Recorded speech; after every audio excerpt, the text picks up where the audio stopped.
Ito po ang binigay ng admin itong Berber, Justin Berber. Ito, ngayong umaga. Kape ito. Hindi, kape na to. Yan, yan. May nag-rescue ngayon dahil wala na kaming pagkain. Ito binigay nila. Yan, cup noodles, lava, saka ito. Saka alimasag. Ayan. Yan. Nagbigay din sila ng kape. Kaya salamat naman sa mga admin nitong Justin Berber o Little Palawan. At binigyan nilang pagkain. Doon mo ako. Parang gusto na makipagbalikan. Si Justin Bieber. Kay Justin Berber. Ayun, sabi ko break kami. Yan, nagbigay pa sila ng coke. Ano? Sa Webes. Ha? Mga sa Webes bumalik kami dito. Inshallah. Baka lang. Tama na ang chikman.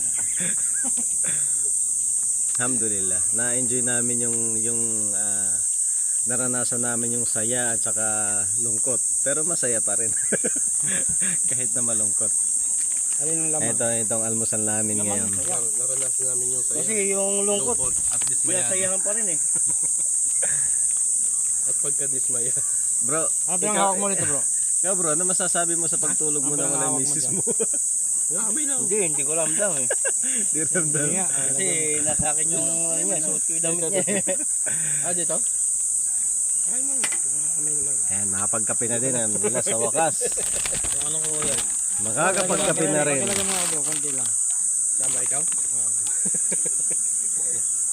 Konting baso, no?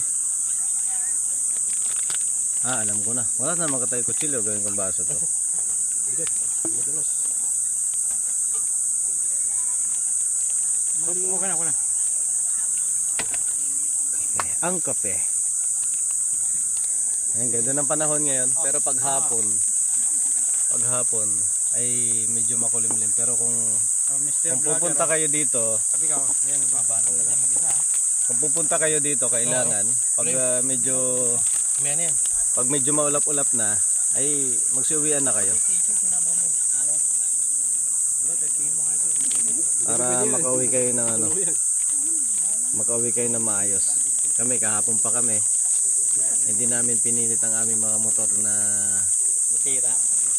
i-ano sa putikan dahil masisira lang. Kaya nagpa-ano muna kami, nagpa-umaga. Mamaya siguro mga alas 10 ay pwede nang makauwi. Nagkagutom.